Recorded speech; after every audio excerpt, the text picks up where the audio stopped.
வணக்கம் மேடம். வணக்கம். இன்னைக்கு கரூர் மாவட்டத்துல முதலமைச்சர் விஜய் அவர்கள் வந்துட்டு சந்திச்சு மக்கள சந்திச்சிருந்தாரு. இந்த நிகழ்ச்சியில பார்த்தீங்கன்னா, போலீஸார் வந்துட்டு கடந்த வருடம் நம்மள வந்துட்டு உள்ள கூப்ட்டு வந்திருந்தாங்க. இவ்ளோ கிரவுட் இருக்கு, இவ்ளோ சேஃப்டி இல்ல அப்டின்ற எந்த ஒரு அட்வைஸுமே நமக்கு குடுக்கல.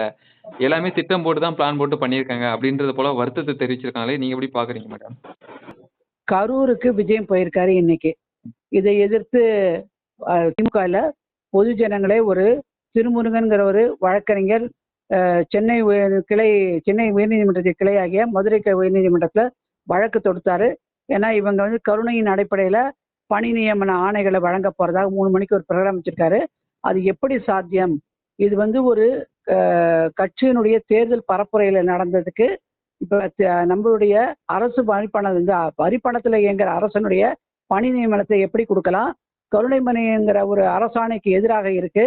இது வந்து ஒருவர் வந்து தன்னுடைய படிப்பின் திறமையா வேலை தேடணுங்கிற அரசியல் இறையாண்மையில கொடுக்கப்பட்ட அரசியல் அமைப்பின்படி கொடுக்கப்பட்ட அந்த விதிகளுக்கு மீறலாக இருக்கிறது. இன்னைக்கு எம்ப்ளாய்மெண்ட் எக்ஸ்சேஞ்சில் 1 கோடி ஜனங்களுக்கு மேல படிச்சு முடிச்சுட்டு வெயிட் பண்ணிட்டு இருக்காங்க.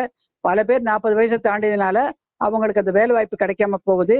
இது வந்து ஏற்றுக்கொள்ள முடியாது. அதே தூத்துக்குடி போன்ற இடங்கள் எல்லாம் வந்து நடந்தது, ஸ்டெர்லைட் ஷூட்டிங் நடந்தது.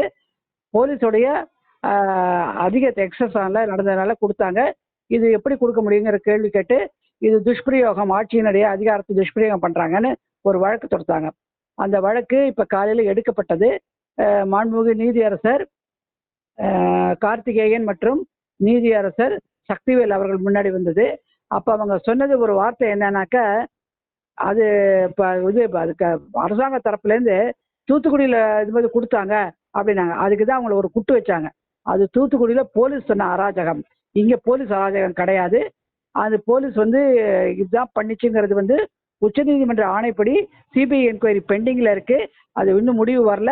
அப்படி இருக்கச்சு நீங்க அதை சொல்ல முடியாதுன்னு சொல்லி திருப்பி நீதியரசர்கள் அவங்களை கேள்வி கேட்டாங்க, பதில் வரல. இதுதான் இப்ப திரு விஜய் அவர்களுக்கு சொல்ல வரோம். ஏன்னாக்க எனக்கு தெரியல, மாண்புமிகு முதலமைச்சருக்கு அங்க இருக்கிற வக்கீல் குழாம் வந்து இந்த மாதிரி உயர்நீதிமன்றம் தன்னுடைய கருத்து சொல்லியிருக்கு. அதுவும் பேசாதீங்கன்னு அறிவுரை கொடுத்ததா இல்லையான்னு தெரியல. அறிவுரை கொடுத்திருந்தா அவர் பேசியிருக்க கூடாது.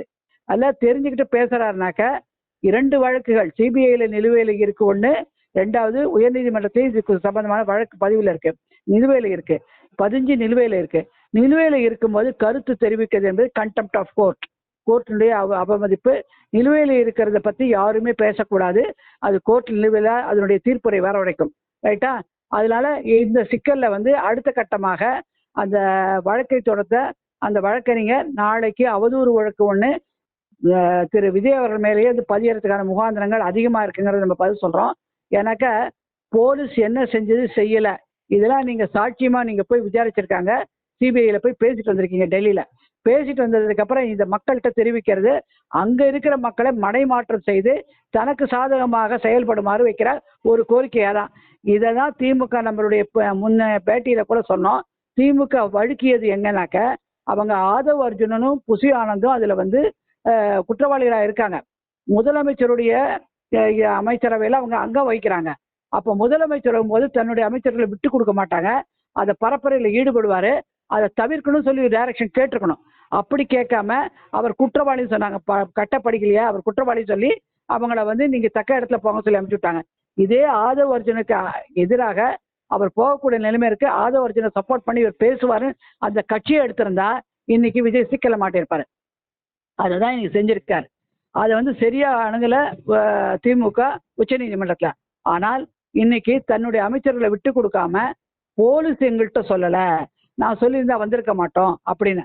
ஆனா இந்த தரப்பு வழக்கை இந்த அரசு தரப்புல அந்த திமுக தரப்புல என்ன சொல்லப்பட்டதுனாக்க, நாங்க விஜய் அவர்களை பாதி நெடுஞ்சாலை வழியிலே கூட்டு நீங்க திரும்பி போயிடுங்க, கூட்டம் அதிகமாக இருக்கிறது சொன்னதாகவும், அடுத்தது அங்க இருக்கிற பொதுமக்களை எல்லாம் 7 மணிக்கு மேல ஆயிடுச்சு, இங்கேருந்து புறப்படுங்க அப்படின்னு சொன்னதாகவும் அவங்க தரப்புல இருந்து சொல்றாங்க. அதனால உண்மைத்தன்மை எங்க இருக்குன்னு தெரியாத பட்சத்துல ஒரு வழக்கு நிலுவையில் இருக்கும்போது சிபிஐ என்கொயரி கேட்டதே தாவேகா தான். அவங்க வழக்கே நிலுவையில் இருக்கும்போது இப்ப எப்படி அவங்க மாற்றி பேசுவாங்க? எங்களுக்கு சொல்லல, சொன்னாங்க சொல்றதெல்லாம் it's a matter for the court to decide. நீதிமன்றம் தான் அது வந்து என்னங்கிறது ஃபேக்ட் ஃபைண்டிங் கமிட்டி அதான் கண்டுபிடிக்கணும். ஏன்னா தமிழகத்தை சாராத 5 அதிகாரிகளை நியமன குழுவா போட்டு அவங்க வந்து விசாரிச்சாங்க. ஏன்னா திமுக தன்னுடைய அரசு அதிகாரிகளை பயன்படுத்திட்டு கவர்மெண்ட் தரப்புல பேசுறதுக்கு அதெல்லாம் ரத்து பண்ணாங்க. ரத்து பண்ணிட்டு ஒன் மேன் கமிஷன் அவங்க அருணா ஜெகதீஷ் நீதியரசர் அவரெல்லாம் போட்டாங்க. அதெல்லாம் ரத்து பண்ணிட்டு உச்சநீதிமன்றம் அவங்க கையில் வச்சுட்டு இருக்கு சிபிஐ என்கொயரி. அப்படி இருக்கும்போது இதுல சாட்சியம் அளித்தவர் திரு விஜய் அவர்கள். அவர் குற்றவாளியாக இப்போது இல்லை, ஆனால் சாட்சியங்கள் மேலே நகர அவரை குற்றவாளியாக சேர்க்கறதுக்கான முகாந்திரங்கள் வறுமையானால் சிபிஐ சேர்க்கும். அந்த சமயத்தில் இவர் மக்கள்கிட்ட போய் அவங்க எங்கள்கிட்ட சொல்லலை, இவங்கள்ட்ட எங்கள்கிட்ட சொன்னாங்கன்னு சொல்லி ஃபர்ஸ்ட் இன்ஃபர்மேஷன் ரிப்போர்ட் மாதிரி பேசுறது, ஒரு என்கொயரி வந்து முழுமையாக முடியாத போது கருத்து தெரிவிப்பது யாராக இருந்தாலும் அவதூறுக்கு சமானம்.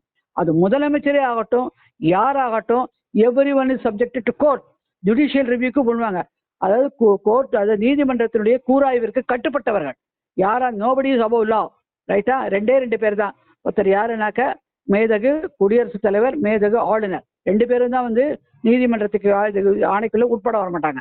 ஆனால் இவங்க மற்றவங்க எல்லாருமே வரணும். அதனால தான் கிருஷ்ணா மேட்டரில் கூட காவிரி அணையை வந்து மதிக்காத போது அவர் முதலமைச்சராக இருந்தாலும் கண்டெம்டாக கூட்டுச்சு உச்ச நீதிமன்றம்.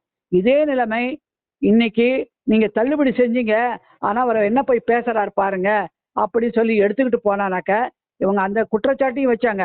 இப்போ கரூரில் வந்து அந்த இடம் காலி ஆயிடுச்சு, தேர்தல் வரதுக்கான முகாந்திரங்கள் அதிகமாக இருக்கு, இடைத்தேர்தல், அது இதில் பயன்படுத்துவாருன்னு சொல்லி திமுக சொல்லிச்சு. அதுதான் இன்னைக்கு நடந்திருக்கு. அதுதான் இன்னைக்கு பரப்புரையில் பேசுறாரு, பாட்டு பாடுறாரு. முன்ன 10 ரூபான்னு பாட்டு பாடினாரு அந்த தீவு, அந்த செப்டம்பர் 27ஆம் தேதி. இன்னைக்கும் ஓடி ஒளிஞ்சிருக்கிற பாலாஜிங்கிற மாதிரி ஒரு பாட்டு பாடுறாரு. இது வந்து ஒரு கட்சி தலைவராக பாடுறது வேறங்க, இப்போ முதலமைச்சராக இருக்காரு. அவர் எப்படி நடந்துக்கணும் ஒரு பொதுமக்கள்கிட்ட பேசும்போது? அப்படிதான் ஸ்ரீரங்கத்தில் என்ன வாயில வந்த போது சொன்னாரு. இப்போ பாட்டு பாடுறாரு. இவர் வந்து நல்ல பாடகர், அதெல்லாம் வந்து சினிமா துறையில. இப்போ முதலமைச்சராக இருக்கும்போது ஒரு கோட் ஆஃப் கான்டக்ட் எப்படி நடக்கணும், முன்னுதாரணமா மக்கள்கிட்ட இருக்கணும் இங்க இருக்கு. இப்போ பாட்டு பாடுறாரு. அப்ப மக்கள் என்ன நினைப்பாங்க, ஓ சிலுவை ஆட்சி நடக்குதா அப்படின்னு. உங்கள் விஜய் யாராவது லஞ்ச லாவணியம் கேட்டா எங்கிட்ட வந்து சொல்லுங்க, உடனே நடவடிக்கை எடுக்கிறோங்கிறாங்க. இன்னைக்கு உங்களுடைய வழக்கறிஞர் பிரிவிலேருந்து ஒரு பெண்மணி வழக்கறிஞர் வந்து லஞ்சம் கேட்குறாங்கன்னு சொல்லி உயர் நீதிமன்றத்துக்கு போயிருக்காங்க. அப்போ நீங்கள் அப்பாயின்மெண்ட்டில் ஜுடிதான், அதுவும் அரசு வழக்கறிஞர் நியமனங்கிறது முக்கியமான இது. நீதிமன்றத்தில் அப்பியர் ஆகிற உங்கள் வழக்கறிஞர்களுக்கு நீங்கள் லஞ்சம் வாங்குறதா குற்றச்சாட்டு இருக்கு. அதுக்கு நீங்கள் இன்னைக்கு வரைக்கும் வாயை திறக்கலையா? இந்த கொருவில் நீ பேசுறதானே, அதை ஏன் பேசலை? அதை தாண்டி இன்னைக்கு பொது வெளியில் இவருடைய பொறுப்பாளர், காங்கிரஸ் பொறுப்பாளர் சோடங்கர், அவர் எழுதின ரெக்கமெண்டேஷன் லெட்டர், இன்னொரு அமைச்சர் எழுதின ரெக்கமெண்டேஷன் லெட்டர், அதான் பொது வெளியில் வருது. அப்போ உங்கள் கட்சிக்காரங்களும் ஆட்சிகளில் இருக்கிற கட்சிகளும் தலையிடுது நிர்வாகத்தில். இது லஞ்ச லாவண்யம் இல்லையா? எதுக்கு ரெக்கமெண்டேஷன்? மெரிட்ல ஏன் எடுக்கல அப்படிங்கிறதுக்கு ஏன் பதில் வரல இன்னைக்கு? மற்ற பேசலங்க. அப்போ உங்க லஞ்ச லாவண்யம் தான் கேளுங்க. அவங்க வழக்கறிஞரை கேட்டிருக்காங்க, கோர்ட் வரைக்கும் போயிருக்காங்களே. அவங்க பல பதிவுகள் போட்டாங்க.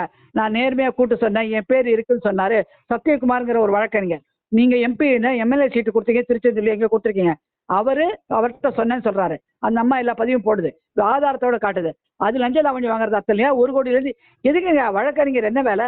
நீங்க கவர்மெண்ட் தரப்புல இந்த ஃபைலை வாங்கி இதை போட்டு ஒரு பதில் வரி கொடுத்து கவர்மெண்ட்டுக்கு சாதமாக வாங்கிடும், அவ்வளவுதான் உங்க வேலை. ஒரு பிரீஃபுக்கு 500 ரூபா இல்லை 1000 ரூபா வருவாங்க, பில்லு போட்டு வரணும். அதுலயே நீங்க லஞ்சம் வாங்குறாங்க அது உங்க வழக்கறிஞர். அப்ப எது தரப்புல இருந்து எவ்வளவு லஞ்சம் வாங்கி கவர்மெண்டோடைய பணியை தோற்கடிப்பாங்க தெரியலையா? இது பெரிய குற்றச்சாட்டு போயிருக்க. இதுக்கே பதில் உங்களால சொல்ல முடியல. நீங்க என்ன சொல்றீங்க, யாரும் லஞ்சம் இந்த விஜய் இருக்காரு அப்படி மார்த்தட்டுறீங்க. இதை பத்தி ஏன் பேச மறுக்கிறீங்க? இது அதே மாதிரி 600 சீட்டை வந்து தாராவாத்துட்டாங்க. 3 பல்கலைக்கழகத்துக்கு என்ஓசியை வாங்காம நிகர் பல்கலைக்கழகமா மாற்றிடுச்சு. அதை பத்தி உடனே ஒரு அறிக்கை ஏன் கொடுக்கல? நீங்க அறிக்கை கொடுத்து இந்த மாதிரி செய்வது தவறு, நான் அதை கையில எடுத்திருக்கோம், அது வரைக்கும் நாங்கள் உச்சநீதிமன்றம், இப்பதான் உச்சநீதிமன்றம் கூட போறாங்க. இதை முதல்ல கையில் எடுத்தது வி த லீடர்ஸனுடைய முதல் சேவகர் திரு அண்ணாமலை அவர்கள். உடனே இதை கேட்டதுக்கு அப்புறம் முழிச்சுக்கிறாங்க. அப்ப என்ன ஆட்சி நடக்குது? இது லஞ்ச ஆட்சி இல்லையா? அதை இன்னைக்கு செயல்பட ஏன் விடுறீங்க? ஏழை மாணவருக்கான 600 சீட்டு போயிடுச்சு, 4 மடங்கு கட்டி படிக்க வேண்டிய நிலைமை தள்ளி இருக்கு. இதுல வந்து ஊழல் இருக்கு. இதை தவிர இன்னைக்கு டெண்டர் விவகாரம், ஏதோ ஒரு தெற்கு பகுதியில் இருக்கிற ஒரு மாவட்டத்துல வெறும் ஒரு டாய்லெட் எடுத்து 4 லட்சம் தான், 5 லட்சமா வச்சுக்கோங்க, ஒரு டெண்டர் தான். அது அரை மணி நேரத்துல க்ளோஸ் பண்ற மாதிரி போட்டிருக்காங்க. உள்ளாட்சி நிர்வாகம் யார்கிட்ட இருக்கு? புசி ஆனந்திட்ட. இது ஊழல் இல்லையா? இது விட்ட வெளியில் அதுக்கு என்ன பதில் இன்னைக்கு சொன்னார் அவரு? அந்த மாதிரி நிறைய இடத்துல ஊழல் இருக்கு. அப்புறம் என்ன சொல்றாங்க, இதுல வந்து டோக்கனுக்கு போடுறோம்ல ரிஜிஸ்டர் ஆஃபீஸ்ல, அந்த ரிஜிஸ்டர் ஆஃபீஸ்ல டோக்கன் போடுறது ஓப்பன் ஆக மாட்டேங்குது சர்வர், மக்களுக்கு நாங்களே பண்ணலானாக்கா அதை பிளாக் பண்றாங்க. இது ஊழல் இல்லையா? டெண்டர் இதுவும் டெமான்ஸ்ட்ரேட் பண்றாரு அந்த அரப்போர் ஜெயராமன், எப்படி டெண்டர் வந்து பிளாக் பண்றாங்க, திறக்க முடியலன்னு. இது ஊழல் இல்லையா? என்ன பேசுறாரு அவரு? பொதுமக்கள் நாங்க கேட்கறோங்க, இதெல்லாம் வந்து வேற எங்க வச்சு நான் ஒரு வழக்கறிஞரா இதே திமுக காலம், அதிமுக காலம், ஏன் பாஜகவினுடைய காங்கிரஸ்ல இருக்கும்போது மத்திய அரசு வழக்கறிஞர்கள், மாநில அரசு வழக்கறிஞர்கள் நியமிக்கப்பட்டாங்க. இந்த மாதிரி ஒரு குற்றச்சாட்டுக்கு வந்ததே இல்லைங்க கோர்ட்டுக்கு, வழக்கே பதியப்படலை. ஆனா இப்ப பதிஞ்சிருக்காங்க. அப்ப யார் பேர்ல ஊழல்? தூய ஆட்சி. நான் ஊழல் விஜய் இருக்கான்னு எந்த மாத்தட்டுறாரு அங்க போயிட்டு? இது திமுகவுடைய ஆட்சி ஆகட்டும், அந்த ஆட்சியும் ஊழல் தான், யார் இல்லையா சொல்ல. நீங்க தூய அரசியல் சொல்றதானே. இன்னைக்கு கரூர்ல இருக்க எம்ஆர் விஜயபாஸ்கர் அங்க வந்து எல்லா இடத்துலயும் கொடி, இந்த கொடி பறக்கிறத வந்து கூடாதுன்னு சொல்லி உயர்நீதிமன்றம் பல தீர்ப்புகள் சொல்லிருக்கேன். அப்ப நீங்க எங்க மதிக்கிறீங்க? இது ஊழல் மதிக்காததும் இதுக்கு செலவான தொகையும் எங்கேருந்து வந்தது? யார் கொடுத்தாங்க? அப்ப அதை செலவு பண்ணவர் யாரு? அவருக்கு ஏது அவ்வளவு பணம்? அந்த முகாந்தரம் அது ஊழல் இல்லையா? ஏன் சிம்பிளா இருக்க மாட்டீங்களா நீங்க? வாழ்க்கையில ஆடம்பரமா தான் இருப்பீங்க மற்ற கட்சி மாதிரி. அப்ப மற்ற கட்சி பத்தி ஏன் பேசுறீங்க? இன்னைக்கு 100 அடிக்கு 100 கொடி பறக்குது. இது அவர் வந்து அனுபவிக்கிறாரு, என்ஜாய் பண்றாரு. அப்ப எப்படி முதலமைச்சர் ஊழல் இல்லைன்னு சொல்றாரு அவரு? பதில் சொல்ல முடியுமா? இந்த ஒரு கோடி 10 கோடி இப்ப மழை காலம் காத்தெல்லாம் அடிக்குது, அந்த பொதுமக்கள் மேல விழுந்தா, அந்த இறப்பு நடந்தா மக்கள் தாண்டி வந்து இவர் வந்து இது பண்றாங்கண்ணா, செலவு பண்றாங்கண்ணா. அப்ப அவங்க இறந்தா அவங்களுக்கு 20 லட்சம் அடுத்தது பணி கொடுப்பாங்கிற எண்ணத்தை உண்டாக்கி இருக்கீங்களாங்க. என்ன அர்த்தம்? You are inducing the people. அவங்களை தூண்டுறீங்க. தூண்டுறது மட்டும் இல்லாம நீங்க பண்ண தப்புக்கு மற்ற கட்சி கூட தாங்க பரப்புரை எல்லாம் பண்றாங்க. அவங்களாம் இப்படி ஓடி வராங்களா? ஏதாவது இந்த மாதிரி ஒரு டிசிப்ளின்ல எல்லாம் நடக்கிறாங்களா? மற்ற கட்சி பரப்புரை எல்லாம் உங்க கட்சி தாங்க நடக்குது. இன்னைக்கு ஆட்சிக்கு கொண்டு நீங்க ஃபுல் மெஜாரிட்டியில வரல. நித்திய கண்ட பூர்ண ஆயுசு உங்களை கொண்டு வந்து வச்சேன்னு எப்படி மாறு தட்டுறீங்க?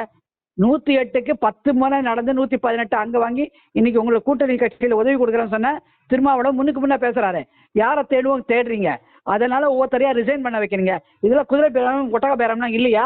அது எப்படிங்க எல்லாரும் உங்க கட்சியை பார்த்து வருவாங்க? அது எப்படிங்க செக்ரட்டரியேட்ல நீங்க வந்து ஒரு கட்சியை சேர்ந்தவங்க மேலேயும் கீழே ஓடுறாங்க, தாவேக்கா துண்டு ஆதவர்ஜன் போடுறாரு. இது என்ன ஊழல் இல்லையா? இது தலைமை செயலகம் எங்களோட வரி பணத்துல நடக்கிறது. இது ஊழல் இல்லையா? இதெல்லாம் பத்தி ஏன் பதில் சொல்றதானே முதலமைச்சரை பேசுறாரு? இதெல்லாம் நியாயமா?